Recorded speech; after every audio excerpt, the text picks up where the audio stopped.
ዛሬ ደግሞ በፓርት 2 መጥቻለሁ። ፓርት 2 ላይ ደግሞ የምንነጋገረው ካብከት ላይ ሆኖ ሳውንዳችን እንዴት አጀስት እናደርግ። ለምሳሌ ዝቅ ያለ ሳውንድ ከሆነ እንዴት በደንብ ከፍ እናደርገው፣ ወይም በጣም ከፍ ያሉ ሳውንዶች የሚረብሹ ሳውንዶችን ማስተካከል ነው ማለት ነው።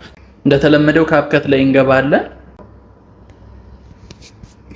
የምንፈልገውን ቪዲዮ ሴሌክት እናደርጋለን። እንደተለመደው አስገባ ነው የዚህ ልጅ ቪዲዮ። እንግዲህ ሳውንዱን አዳምጡ። ሴት ልጅ ብዙ ጊዜ ባሏ ትቷት ሲሄድ ወይም ደግሞ ፍቅረኛዋ ትቷት ሲሄድ ፔጁን ክሊክ ካደረግን በኋላ ከታች ላይ የሚመጡልን ስፕሊት ቮሊዩም የሚል አለ። ሁለተኛውን ስቴፕ ነው።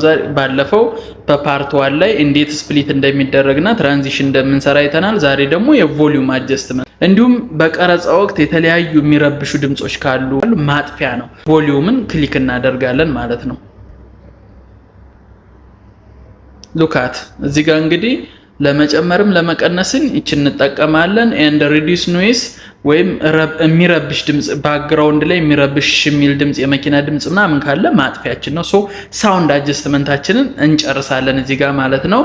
አሁን ለምሳሌ ብንጨርስ ሴት ልጅ ብዙ ጊዜ ባሏ ትቷት ሲሄድ ወይም ደግሞ ፍቅረኛዋ ትቷት ሲሄድ ሴት ልጅ ብዙ ጊዜ ባሏ ትቷት ሲሄድ ወይም ደግሞ ፍቅረኛዋ ትቷት በተመሳሳይ መልኩ ኖይዙን ኦር ደግሞ የሚረብሽ ባክግራውንድ ድምጽ ካለ ይችን ኦን ማድረግ ነው። ኦን ስናደርጋት ኢሚዲየትሊ ባክግራውንድ ላይ ያለ ድምጽ ይጠፋል ማለት ነው። ሙሉ በሙሉ ድምጹን አጀስት አደረግነው ማለት ነው። በቀጣይ በፓርት 3 እመለሳለሁ። ቴንኪው